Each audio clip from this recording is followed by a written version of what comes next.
Hello there, and welcome to the CP7 podcast. My name's Parm. And I'm Andy. And together we are Chrono Passion 7.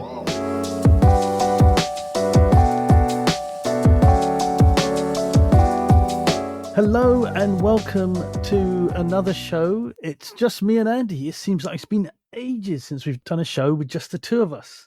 Andy, how you doing? Yeah, I'm good. Where's all the guests? What's happened? What's gone wrong? I don't know. We've got no guests. It's just us two. Look, it's like just Yeah, like back in the old days. What do we talk about? I don't know. What we're going to talk about first is a quick wristwatch check. So, Andy, what have you got on the wrist? For this show, it's a bit of a unique situation.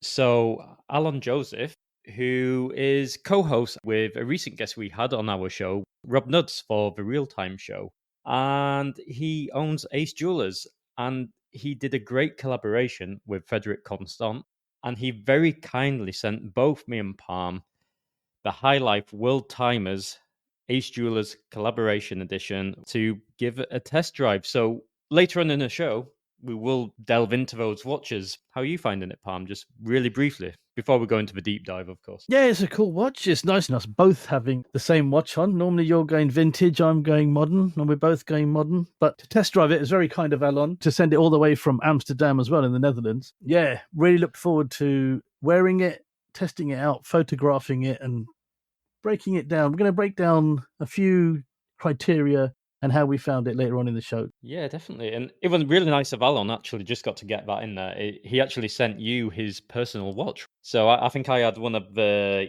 press units, and then he sent you his personal piece, which was quite a nice touch. That's right. I got the one with the steel bracelet and the strap. So that was a nice touch. So I could actually have two separate experiences with the watch, in the steel and in the rubber and nylon strap. So, Andy, for the first time in ages, what are we talking about today then? I don't have a clue. No. We're just going to kick back, relax. We're going to catch up on recent events, what we've both been up to, let our listeners know what we've been getting up to behind the scenes a little bit, and just what's been going on in the watch world. So, Palm, what's new with you? Well, I've been editing like crazy all these last episodes, the collab episodes and the guest episodes, the episode with Martin and the one we dropped last week with Giles Ellis. Absolutely amazing episodes. But to get it right, the editing had to be spot on, and that took quite a bit of time. But once it was all done, I was quite relieved. So I managed to actually catch up with a bit of television. And there was a show I was watching, which I had to cut short due to life getting in the way. And it was on Paramount Plus. It's called Only Murders in the Building, with Selena Gomez, Steve Martin, and I can't remember the other actor, but he was actually the funniest one in there. I thought Steve Martin would nail it, but just basically about these three people that live in a high-end building in New York, and murders occur. And it goes over 3 seasons. So I think I caught the first season and a half, and then I stopped because I think the podcast and everything else got in the way. But the funny thing was, when I started watching it, they started a podcast on the murder investigations they were doing. So we'd actually started the podcast at the time I'd started watching that, and it was just really funny watching. Oh my God, this is what I'm doing. So, well, apart from I wasn't solving murders, but it was just nice to see that, and it was such a cool show. Check it out if you can. Only Murders in the Building. I don't know if Paramount Plus is global. It probably is. If you get a chance to see it, give it a go. Awesome. Yeah, it sounds good. Any interesting watches? No, I didn't actually. I was looking at their podcasting equipment. I was looking at their microphone and the handy recorder they had. They were walking around talking into and stuff. Oh, that's Tascam S00. It possibly was. It was that or the Zoom HN1 or whatever it is, H7N1 or whatever it's called. Yeah. Yeah, there we go. Yeah, which we might be getting for a special trip, which we'll talk about later. So that's what I've been watching. Anything that's caught your interest on the telly at the moment? Look, I'm just going to be honest. Since Reacher finished rather abruptly, I've been a bit upset. So I've not really been watching any series. And obviously, I found out Reacher wasn't real. So I'm still getting over that. I'm feeling really guilty pain. about telling you that. Yeah, no, my life's not been the same ever since you told me that, to be honest with you. But we move on. We get through these struggles. And look, I've maybe not been watching television, but you can't really avoid things what have been going on in the movies, let's say. And let's just get to the Oscars. It's been a huge event, of course, as always, love it or hate it. If you're a watch enthusiast on Instagram, it's unavoidable. And then obviously you see some fantastic watches. Yeah, what's your feeling around the Oscars and watches in general, Pam? How do you feel around? Do you think it's just pure advertising, or do you think any of the actresses and actors who are rocking these watches, do you think they have a genuine love for what they're rocking? I think there are some that do, and there's some you can't really, that are a bit suspect, because we've also had the BAFTAs, which is the film awards in the UK also. There seems to be a theme of Omega DeVille's, Cartier Santos skeletons, and also some Louis Vuitton tambours as well, which could be personal possessions of the actors. But I just think when so many people are wearing the same thing, you have to kind of think there is a slight bit of promotion going on there. There have been vintage Daytonas. So I saw a vintage Paul Newman Gold Daytona. I saw one of those. There's been other watches, but I think a lot of it does look like they are given these watches to wear. What do you reckon? Well, look, there's product placement in the movies, and there's product placement, of course, in the Oscars. But I don't fault the brands for doing that. That's just how it works. It's like the biggest advertising opportunity you can get, right? And look, we can all say we're not influenced by an influential person, in this case, actor or actress, rocking a certain watch. Oh, I'm not bothered about that. But if that particular individual is cool and they're rocking it in the right way, it does rub off on you, I think, a little bit. I do think it does. I'll give you an example, and we'll probably touch on Ryan Gosling at some point during this topic. But Ryan Gosling is well known for wearing a vintage Air King 34mm, similar to the OP which I rock. And I had to admit, when I saw it, I was like, okay, he's a proper watch guy and he's rocking a cool vintage Air King. So you've got my respect there. So it does rub off on you a little bit. You're like, well, Ryan Gosling's cool. So if he's rocking a 34mm Rolex, well, I can't. Or maybe not. Maybe that's a wrong approach because he's cool and maybe I'm not. So I can't pull it off. But I tell myself that I can. Right. No, but it's true. Let me give you an example of not the Oscars, but there's a program in Britain called Dragon's Den. I think it's called Shark Tank in North America. And one of the dragons, well, they must call them sharks on stateside, was wearing the Batman.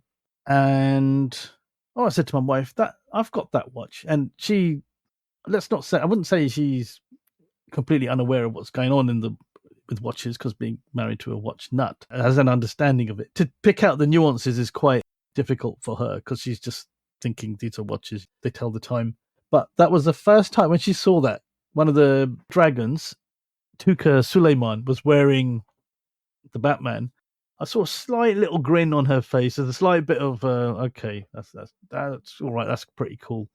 So yeah, you can get happy when people are wearing the same watches as you. Whether you buy them because of them, I'm not so sure. Yeah, I think that's the best way of putting it. You're kind of happy if somebody cool's wearing the same watch as you, or not somebody. Yeah, he was the actual least cool of the dragons, but he's still a loaded billionaire. So yeah, yeah, thumbs up. Yeah, well, thumbs up for at least for that. Yeah.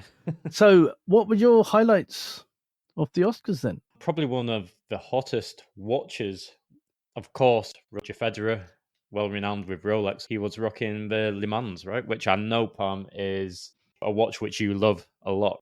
You're a big fan of this particular release. I am. It was one of my favorite watches of last year. Not for the fact that it was something I've ever craved owning, because I will never own this watch. It's just too impossible to get. But the little detailing on it, this white gold stealth wealth, the reverse panda. I do love a reverse. I used to love a panda. I'm kind of more gone towards reverse panda now. I don't know why. It just seems a bit more. If something becomes popular, then no, it's not for me. I want the uncool. I want the other version that's that's cool, but not that flies under the radar. But also the red, black and red combination for me is really, really cool. It's a combination I love, especially on a watch. Matthew McConaughey wore this really cool Jacob & Co. Jean Bugatti twin tourbillon chronograph. I mean, it's a very complicated watch. I'm not quite sure what the complications were, but it's nice to see Jacob on the red carpet as well, because you don't see too much. I know they're VIP watches and they're for very high-end customers, but you don't really see the Hollywood glitterati or the sports world glitterati wearing Jacob and Co. to these big events. I mean, Cristiano Ronaldo aside, and I think there were a couple of Jacobs out there on the red carpet, and yeah, it was nice to see. And Matthew McConaughey is really cool, maverick kind of guy. I think it suited him down to a T. Yeah, it's a really cool piece. I think from what we understand, it's inspired by the speedometer within the Bugatti. I don't know exactly how the whole function works. It's a very different kind of layout to what you'd normally see. I just think the chronograph's being laid out in a speedometer kind of way rather than any conventional subdials. I love the twin tourbillon. Absolutely awesome. What I do really like with this, as I think it's inspired by a more classic approach, or maybe inspired by a classic Bugatti. Right, this is a relatively new watch to us, so we don't have all the information. This is just literally our impressions of seeing it at the Oscars. But what I do really like about this is it's Jacob and Co. showing that they can do a more classic case design, because they're renowned for crazy watches like the Astronomia, like the SF24, which is a favorite of mine, the World Timer, with the flicker chart, which is a really funky case shape. They're known for breaking the norm with their design ID, and it's kind of refreshing for Jacob and Co. to reverse that into a more of a traditional looking dress watch, which I really like. I think it's really cool. Staying on that classic theme, Dwayne Wade, I'm going to let you take this one, Parm, because I know this watch is personal to you. So what was he rocking? Dwayne Wade was rocking a Cartier Tank Mouste. Being a basketball player or an ex-basketball player, he obviously had the extra large, and how the large looks on me, which is quite a small watch, the extra large looks on him because he's probably about 7 foot tall. But it was just nice to see that a dress watch, classic dress watch, it's not ridiculously priced. It's not a flexer watch. It's pretty much the opposite of that. And I just thought that's so cool, because I love the Mouste is something I love so much because it has personal importance to me for certain events in the past. Also, my sporting hero, Muhammad Ali, wore one. That's not why I bought it. It just represents the Art Deco 1920s, 1930s, the look of it, the layout, the design, the whole meaning of it is just very special to me. And ironically, Dwayne Wade, the first time I ever went to the States was Miami in 2004. And I got to see the Miami Heat basketball team in the NBA. And Dwayne Wade was the star player for the Miami Heat. And he was the main man there. So there you go. There's a bit of a coincidence there as well. So it goes almost full circle in a Yeah. sense. Full hoop. Yeah. Full hoop. Yeah. Good one. Yeah. Look, I think it's awesome to see such a classic watch being worn. And we'll drop these pictures in as well so you can see the watch and the wearer.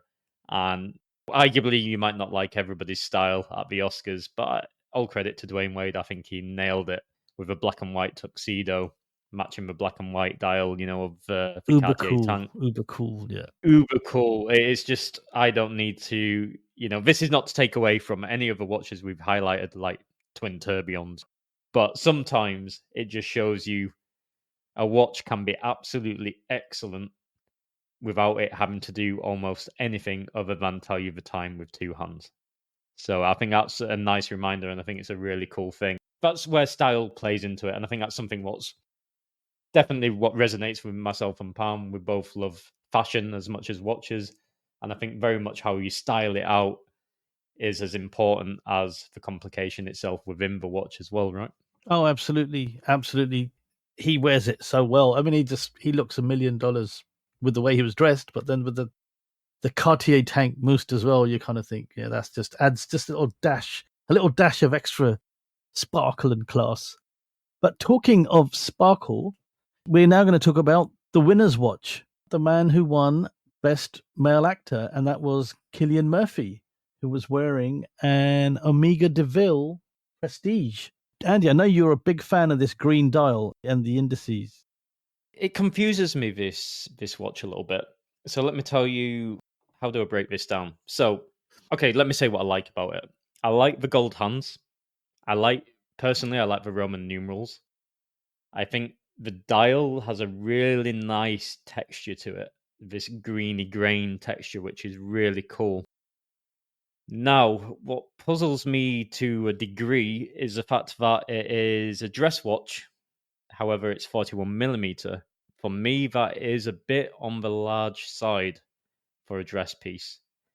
Granted, the lugs aren't too long on this watch. However, it's still a little large. Another thing what puzzles me a little bit as well is the case material being steel. I think that's good. Obviously, it makes it accessible.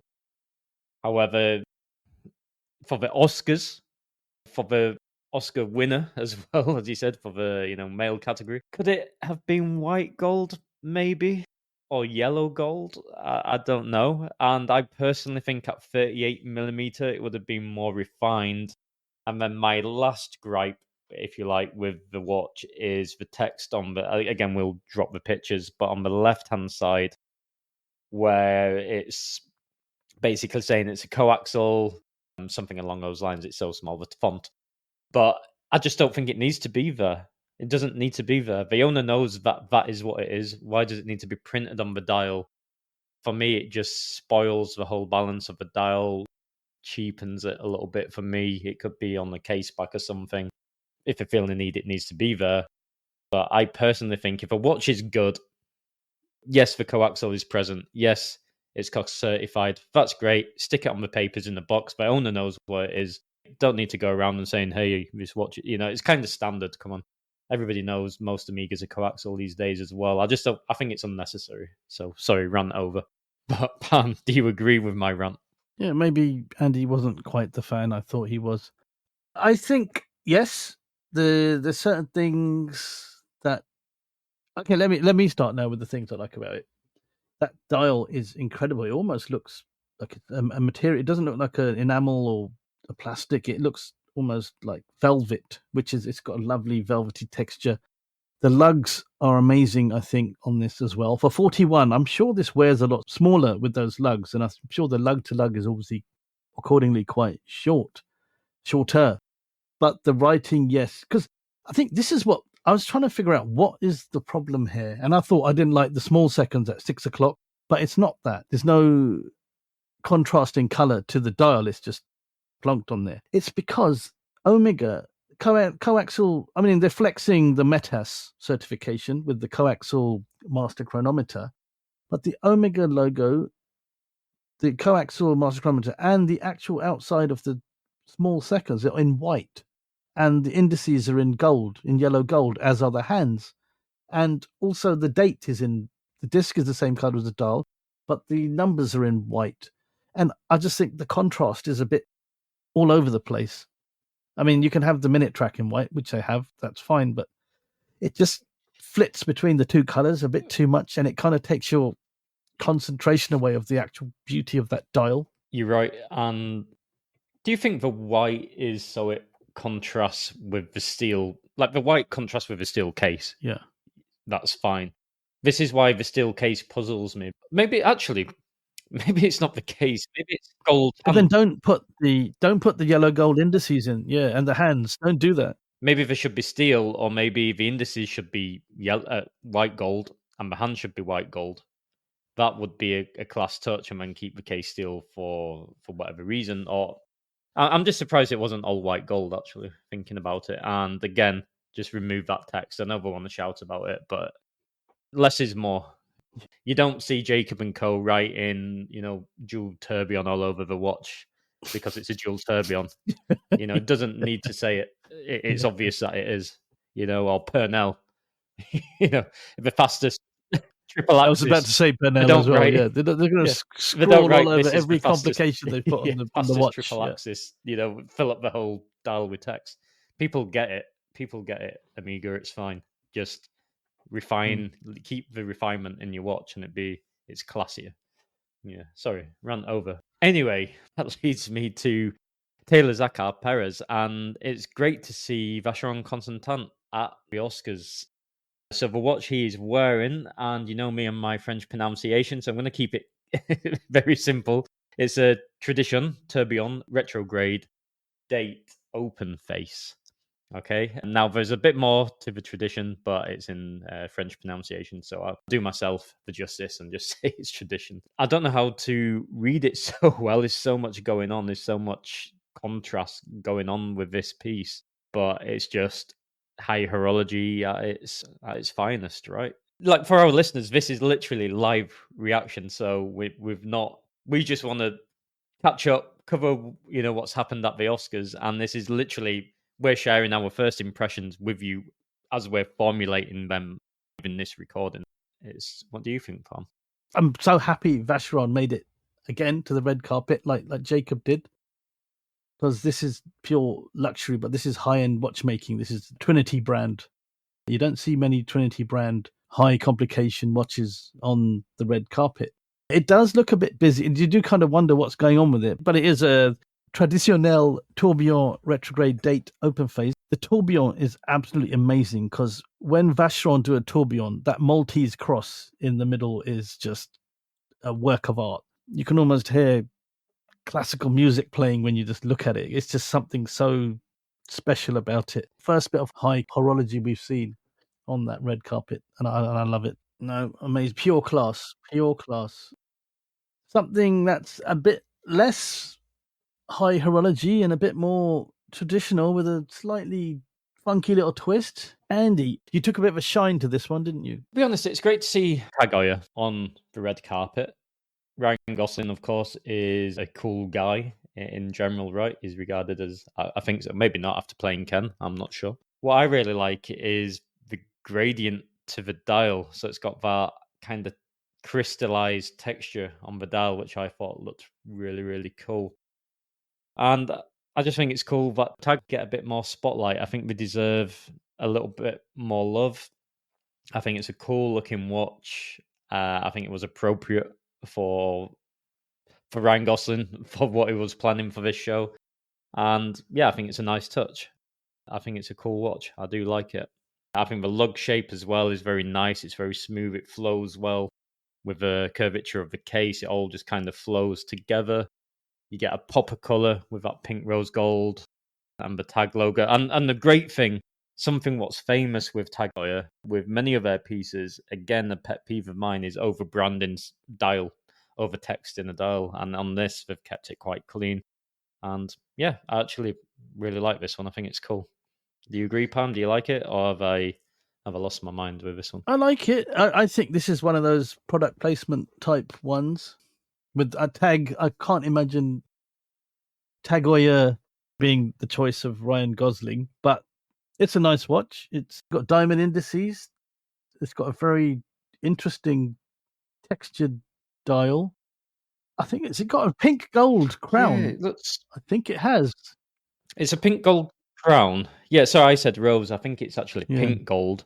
Then I thought the dial was kind of encrusted in some way. Like it looks like it's got a crystallized texture. The Tag Heuer sign is also pink gold as well. So it's got some nice, Carrera, Nice details. Yeah.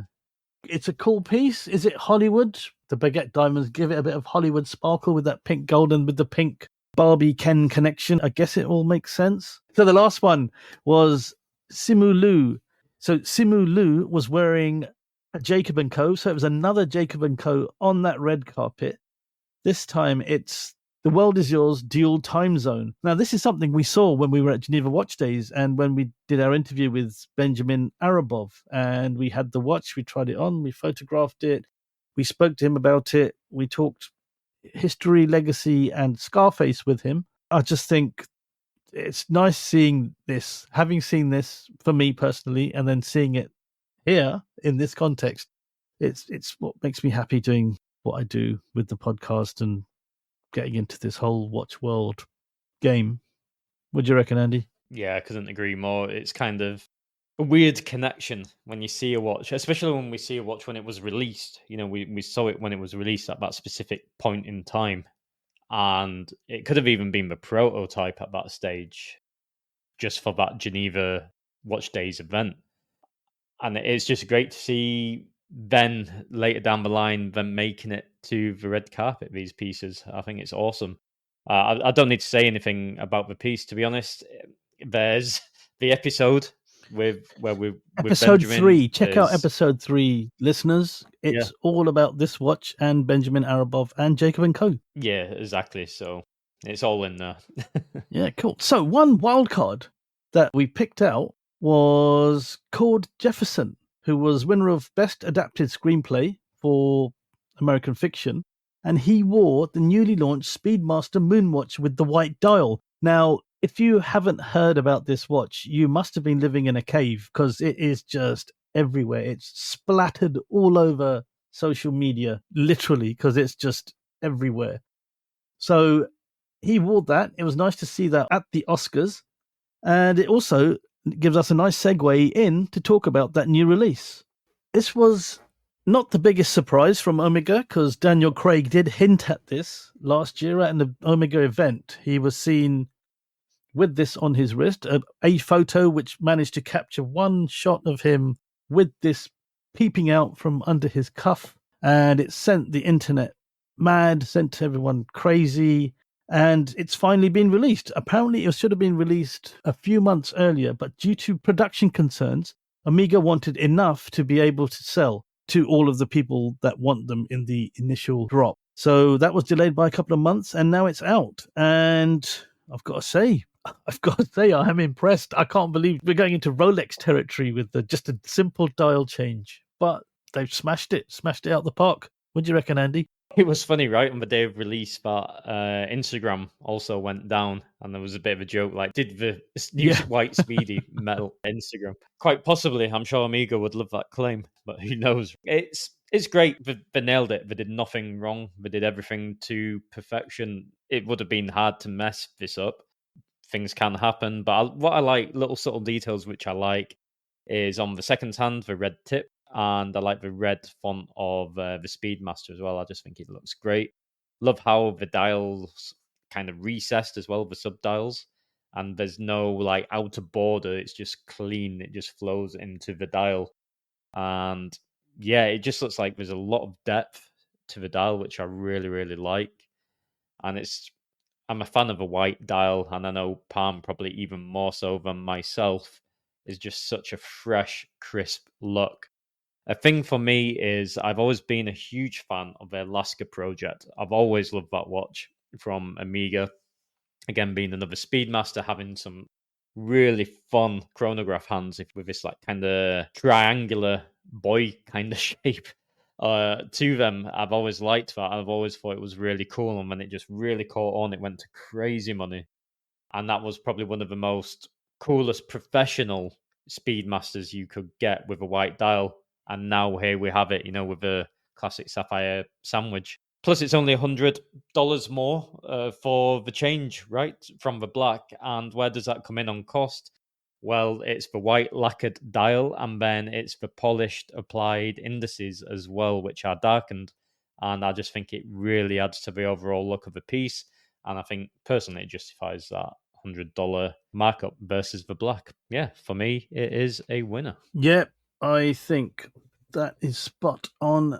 It is just, they've done it so well. That $100, £100, whichever currency they push it up 100 in, I think is justified because of the slight little nuanced changes they've made. It's just, again, it's a nice clean white. There's no subdial colors, so it blends in nicely. The red Speedmaster writing just sandwiched between the Omega and the Professional written on there.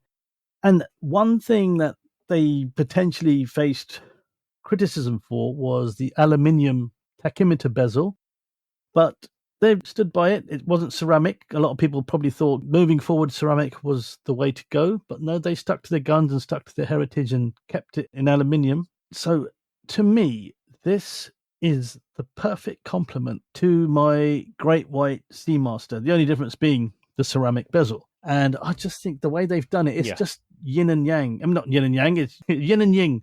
And the red tip, even the red tip on the chronograph second hand is the same as the Seamasters. But I could imagine this sitting in the watch box right next to the Great White Seamaster because they just complement each other so perfectly. And they have been special editions in white, and most special editions are in white. This is not a special edition. This is a regular production run.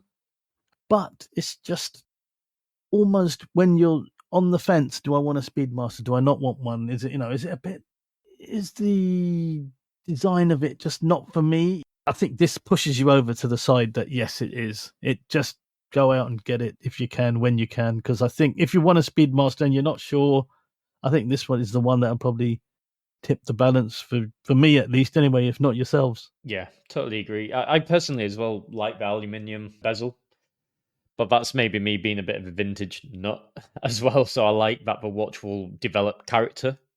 So it's a new watch which is going to develop a personality over time, which I like.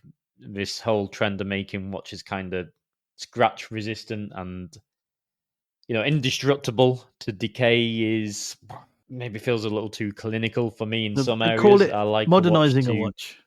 Yeah, I know, and I'm not saying there's anything wrong with it. It's just I personally like it, but I like that over time this watch will develop a lot of character, and for me that's cool. For some, that could be a reason not to buy it. I understand that. And yeah, just rightly so, I did say set the red tip on the second hand. So to correct myself, yeah, on the chronograph running second hand when you have the chronograph going. But yeah, great watch, great piece, winner. So let's just talk about what I've actually been doing outside of the house rather than looking at social media and at new Speedmasters and watching people in the Oscars with their watches and watching Only Murders in the Building. So I went to the inaugural British Watchmakers Day in London. Everyone who's anyone when it comes to British watchmaking was there. Roger Smith was there. There was an auction for one of his watches, and apparently that went for close to £600,000 in the end. So some collectors very lucky there to get a Roger Smith watch. You had Christopher Ward, you had Studio Underdog, Isotope, William Wood, you had Fears, you had just everyone. You had so many. There are brands that I think I actually even missed. One watch, which I saw the stall and I saw the watches, but I didn't get a chance to try them on, was the Arcan Alterum, which is an amazing GMT watch, beautifully made dial. There was so much there. Vertex, so many brands. And it was a great day. It was very well run. I was a bit worried the venue was a bit too small, but the way they did it in the end, it was fine. It was quite busy in the morning, and come the late afternoon, it emptied out quite nicely, and you could actually relax and speak to anyone you wanted to. But the thing is, everyone was exhausted because the whole day was quite full on. There's a lot of people in there, a lot of brands, a lot of interest. So when I go to the events in London, you normally get the usual suspects. You get the usual people you see. There are some faces, obviously, that you don't know, but a majority are the same. But on Saturday, it was amazing to see so many enthusiasts with an actual interest in British watchmaking. It was a real delight to see, and it really gave me my mojo back too, actually, because I miss watch events. I miss going out to proper nice events where you meet brands and people, and this was certainly one of those. Awesome, yeah. Definitely next year I'm going to get a cross for that. It was just timing, right? We were trying to... Yeah, there's a lot going on in the background of Chrono Passion 7 at the moment, and all extremely exciting, and we will be sharing a lot more in the future.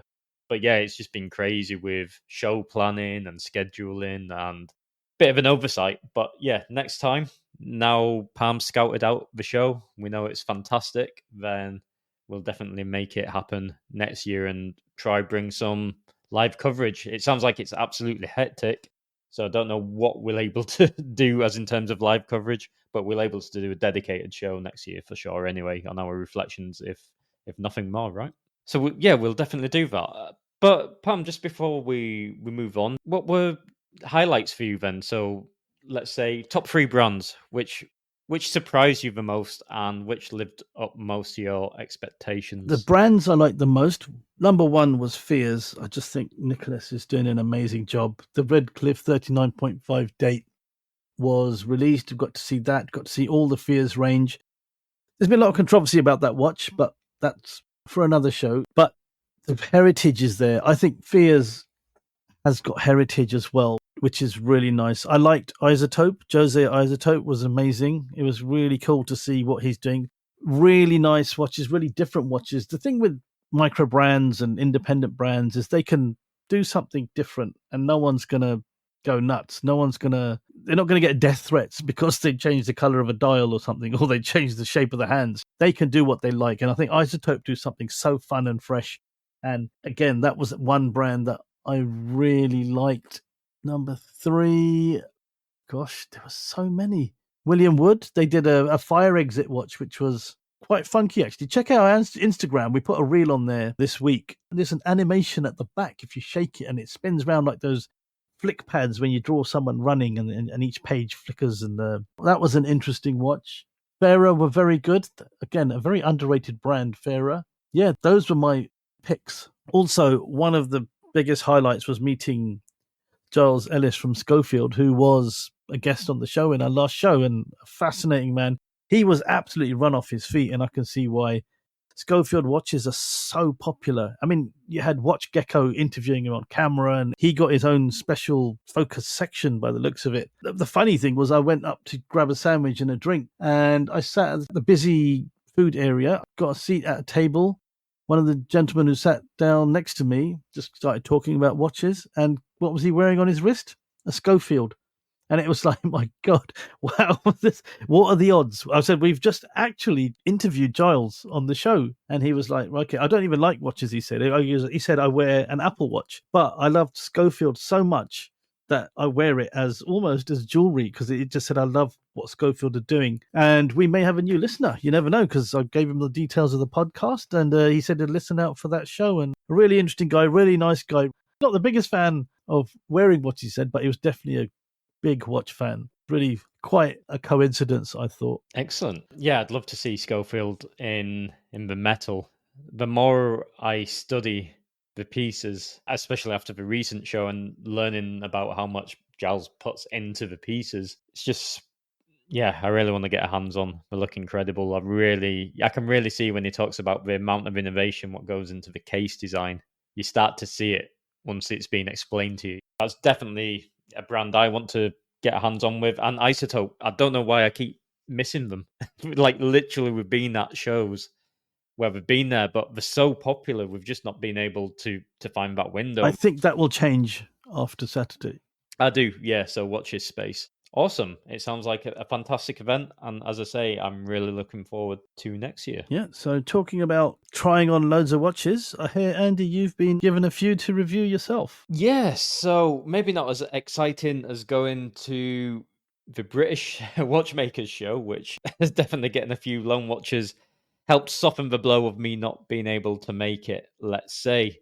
And my friends at Paluco, so if you want to check them out at IG, they are a vintage watch dealer at heart. And my good friend, Mark, who's part of the establishment, he lent me a very cool Ebel, and it was the El Primero. And it's a piece what I've never had a hands-on with. So it was really cool to see what Ebel are all about. They're quite popular at the moment, making a very, very strong comeback with vintage and modern. And yeah, it was the white dial, it was two-tone, golden steel. And it didn't have the wave style bracelet, but it had the more traditional one. But it was nice. I liked it. It had a cool vibe around it. Definitely Miami Vice. It had that kind of feel to it. But it was just cool to finally figure out what it was all about, get a feel for who Ebel are. And I think they're doing great stuff with their modern pieces. And certainly the vintage have a really cool vibe. And the fact that you can buy a watch with Zenith El Primero movement inside for like €1,200 or something like this is ridiculous. It's so much value. And then another good friend, My Cup of Time on IG, was very, very kind and loaned me a pre-reverso. So before it was stamped with JLC on the dial, the first prototype, if you like, the first edition. So it was from the 1930s. And it was my first experience with a true reverso. I've had pre-reverso JLCs, but this was like the prototype of a reverso, if you like. It was just so cool to have such an old worldly, almost 100-year-old piece on the wrist. It was really cool. And it had these amazing applied numerals to the dial, which blew my mind in how they just lit up in the light. I really, really liked how they looked. And then the dial was originally white. Of course, it's patinaed over time and just has this, again, this old world, almost golden tone to it when you catch it in the right light. And just to experience the reverso and just how well that case functions, like it just works as smoothly and as positively as you'd expect on a modern reverso. So it's just a testament as well to that case design. Is a reverso for me? I don't know yet. That's a tricky one. We will do a dedicated show on reverso, I think, with Martin Green. So that'd be great. And we'll cover a bit more in detail about my story with the vintage reverso. I'm still really gathering my thoughts. So all the watches came at once. You got these two watches, then we got the Frederique Constant as well, and it's like, okay, which watch do I wear? And then I was doing the one watch challenge for February with the Rolex, so it was kind of awkward timing, let's say, to be having such pieces. But yeah, really cool. Really enjoyed the reverso, and thank you, Michael, for time for allowing me to test such a delicate piece. It was awesome. It really felt special, and I do get it with the reverso. I really do. I don't know if I'm more of a tank guy than a reverso guy. I'm not sure yet, but I can definitely see why people love, as huge lovers of the reverso. It makes complete sense to me after having that experience. But yeah, I think that nicely leads us then to, staying on loan watch topics. That leads us to Frederique Constant, Palm, I believe, with our Highlife World Timers. Yes, from our wristwatch check at the top of the show. What we're going to do is just give you a little bit of a breakdown of our feelings on the watch, my first impressions, and I'm sure Andy will give you his once I've given mine. So I was lucky enough to get Alon's personal watch, as Andy touched on earlier, on the steel bracelet, and I also got it on the nylon and rubber strap. Both give a completely different experience, I have to say. My first impression of it on the bracelet was very smart. I could imagine wearing this with a suit or being dressed up very formally to wear this. Not black tie, but I could see you wearing a very business-like kind of look to it, especially with the world timer, the red and the black, and the layout on it. With the strap, I found it a lot more casual. I think you could wear that with anything. It was a beautiful looking strap as well. Really well made. Very nice materials they used. And again, black with red stitching as well. Just gave it that extra sporty look. So it was something that you could wear with anything. You could wear that with a suit. Also, it wouldn't look as formal, but it would look just as good. The world time function was very easy to use. At first, did a typical guy thing. I don't need any instructions. I don't need to do. I'm just going to just set it myself. I don't care. It took me a little while. Didn't take too long. But once I got the hang of it, it was just really easy. I've said it a couple of times again since then, and it's not too complicated. It's a nice watch. I like the touch with the 3Xs for Amsterdam as well, which is where Ace Jewelers are based, and Alon himself is based too. So, Andy, what were your first impressions? When I first, my first impressions was, you can say this is a plug if you like, but the speed in which we received these watches from Alon and Ace Jewelers was incredible. Like how quickly they arrived. Literally, we gave our addresses one day, and then the following day, literally the next day, within 24 hours, we had the watches in our possession, which was crazy. So you don't have to worry about a speedy service there. That was really, really impressive. Looking at the watch, my first impressions when I took it out, it was extremely sporty. Obviously, I had it on the nylon rubber strap, the black with the red stitching. And the first thing I noticed when touching that strap was just how higher quality the strap was itself. It was just absolutely brilliant. The smoothness on the underside, the texture on the front of the strap was just, yeah, it's up there. Like the strap is superb. Really impressed. The dial I really liked. I thought it looked very legible, very clear, like the very clear roundness to the overall dial. I liked the almost speedometer look to the dial as well, and we'll dive into the dial in more detail. But just as first impression, thought it's very clear to quickly glance and tell the time. The K shape, it fit well. I'll be honest, I had to get used to it because I've just been wearing, in that period of time, I'd just finished doing the Rolex challenge, wearing a 34mm 60s OP for the whole of February. So you can imagine going from a 34 OP to a 41 integrated bracelet style watch is quite a contrast. So I had to get used to that. It did feel a little bit weighty on my wrist, a little top heavy, but over time it just felt really good. I didn't really notice I had the watch on my wrist, and maybe that's a bit of my transition, from vintage to a very modern piece in that period of time. But yeah, that was my first impression. I thought very clean, very sharp. Flipped it over, exhibition case back, superb finishing on the movement, which we'll get into. But first impressions was this is a high quality watch, and I could see that a lot of love and attention and detail certainly went into the finishing touches on this piece. Yeah. So that then leads us to wrist presence. And I guess I lead on this just because I touched on it.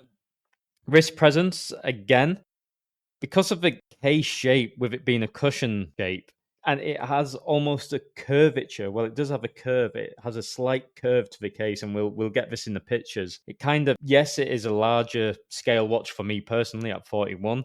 However, it does fit your wrist circumference quite nicely, a way it's kind of tapered round.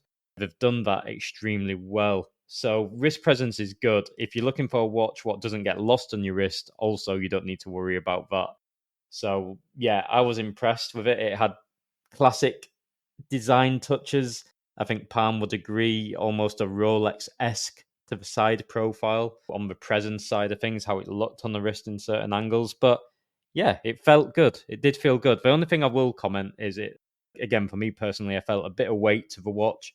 But again, that's a feeling of quality as well. That's not always a bad thing. I was just going from classic to modern as well, which I think played a big part in that. So also the profile of a watch, not too big, not too thick. It can fit under a cuff, which is great. So yeah, I liked it. I think it's 12.90 millimeters. So yeah, it doesn't take up too much space. It can fit under a cuff. You can wear this with a suit, like Pam was saying. You could wear it on the bracelet, dress very smart, and it will fit under that cuff. But yeah, Pam, how did you find the wrist presence? I found it comfortable on the wrist, and you got two different experiences, like I say, with the bracelet and the strap.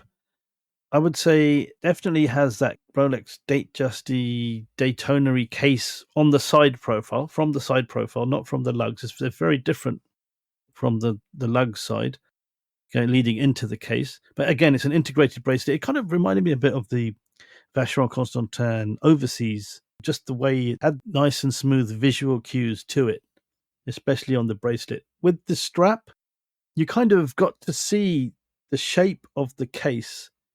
It kind of almost, I'd call it like a manta ray shape at the lugs when you put the strap on. On the bracelet, it's not so obvious to tell. But it's a cushion case, but it does kind of have this manta ray shape. I don't know if that even exists as a thing, as a saying, but a unique. It does now. Yeah, yeah.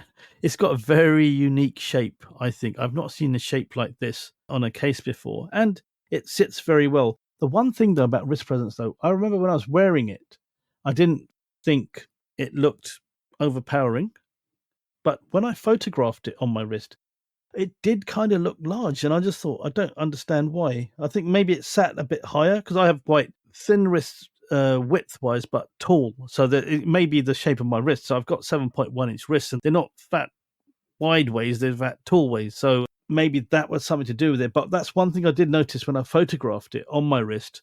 It did seem quite large, but then again, it possibly had something to do with the angle I was photographing from.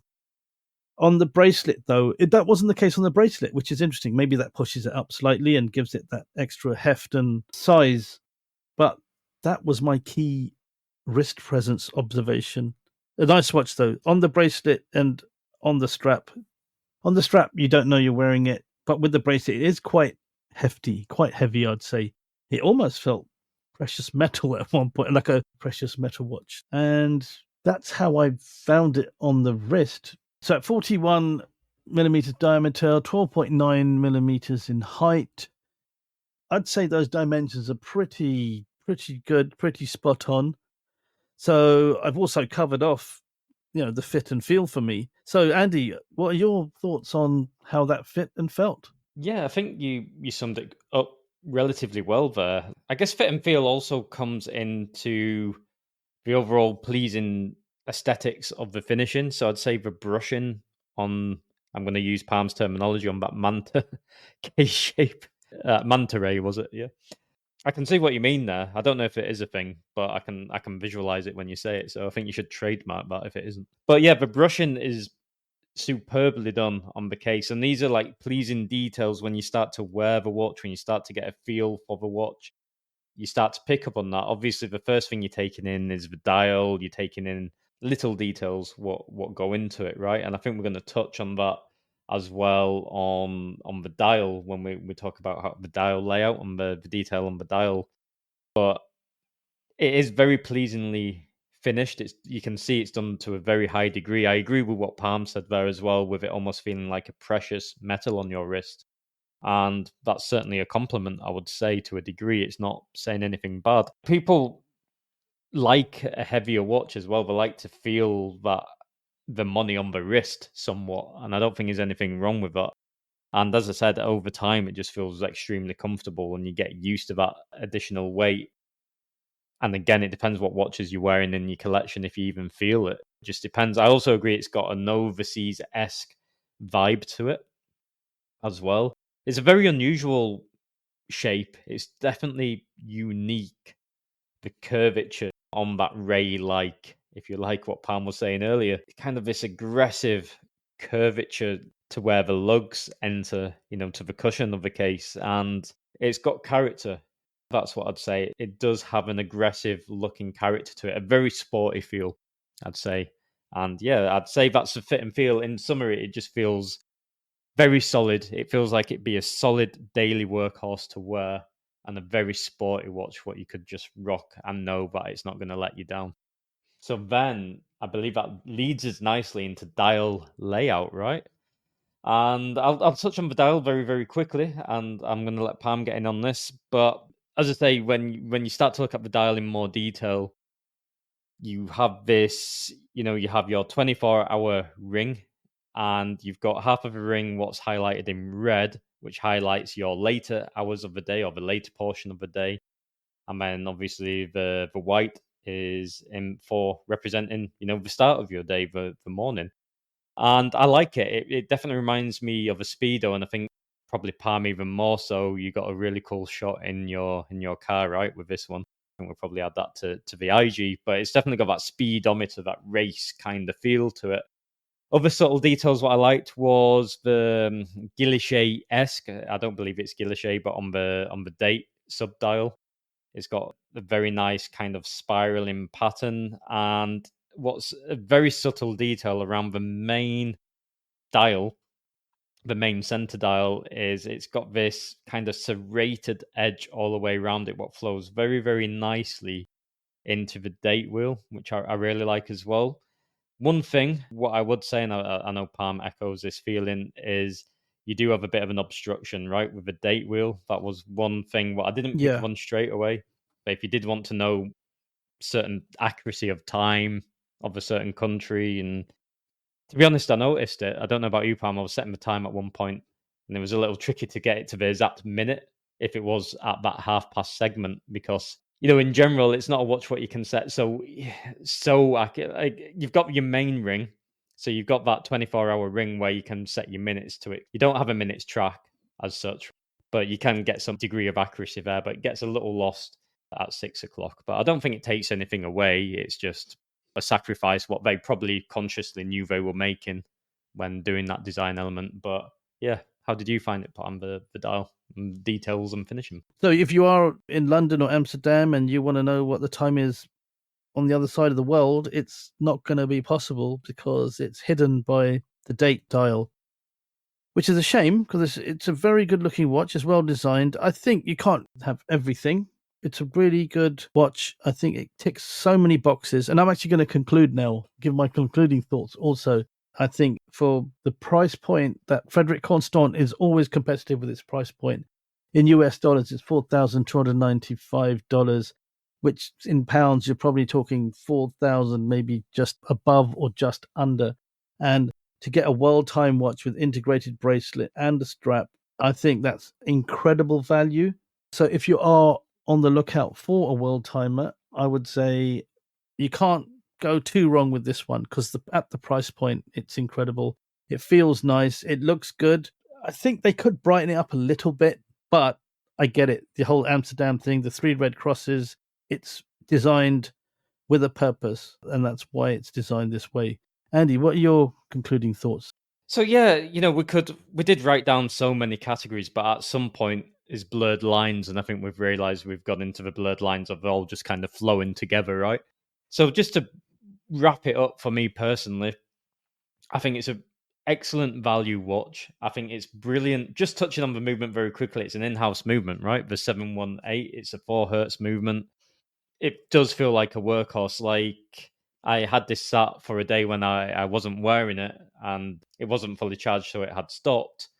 And like a normal automatic, you give it a slight shake or a few shakes and it's just running again. Literally with this movement, just by picking it up and moving it a tiniest degree, that's it. It's moving. It really is a very reliable and smooth operating movement. So for that price point, I think it's delivering a lot of value and quality. The finishing on the movement is superb. The perlage, the spiraling. There's a lot of top quality horology detailing in there, what you'd expect on maybe a higher price bracket piece. There is a shortcoming, like we touched on, with the date wheel obstructing certain cities, but I think that really is forgivable. I don't think it's really going to affect anything there. It's just sometimes for You got your phone design for and that, haven't you? function clash. Yeah, exactly. It's not the end of the world, right?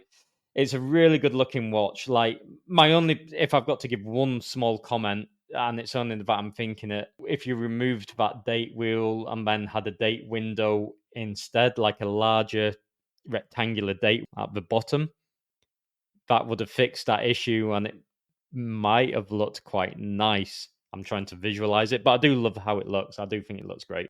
So, look, bottom line, I think it's a fantastic piece. I think it's very, very hard to find a world timer for such a great price with such a high quality movement and level of detail and finishing. The rubber strap is absolutely superb.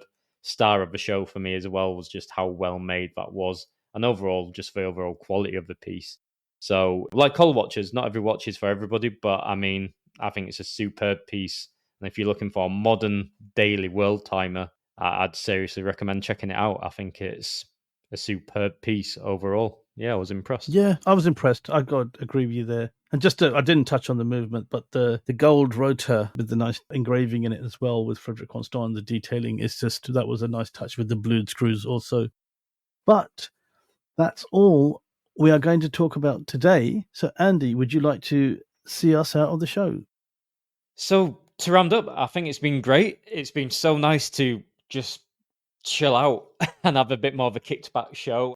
Our listeners, I really hope you've enjoyed the show as well. We just wanted a bit of a chilled out one today just to touch base and just be the duo, because it is great having all of these guests, but it's also great just to sit back and relax and catch up a little bit, right? So we really hope you've enjoyed the show. As always, all of the show notes will be on Instagram, chrono_passion_7, where you can find all of the great details and all of the images. It's going to be hard to compile them. I've got a job this time. There's going to be many little layout images in there, but we'll make it work somehow. Or maybe it might have to be a double post Oscars and then dedicated post for the Frederique Constant. However, do check out our Instagram.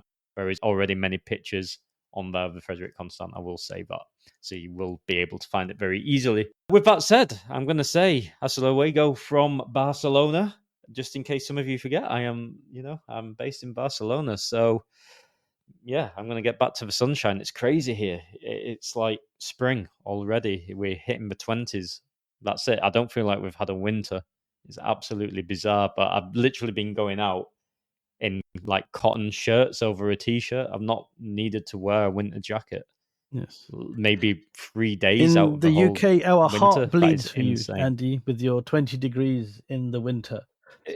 It's Yeah. tough. It is really tough. I've been having to drink vermouth in the sunshine, and yeah, it's been tough. Okay, so as Andy says, adios from Barcelona. That's us done for another show and another day. So from London, it's Toodle Pip and laters, and we'll see you, and you'll hear us in the next one.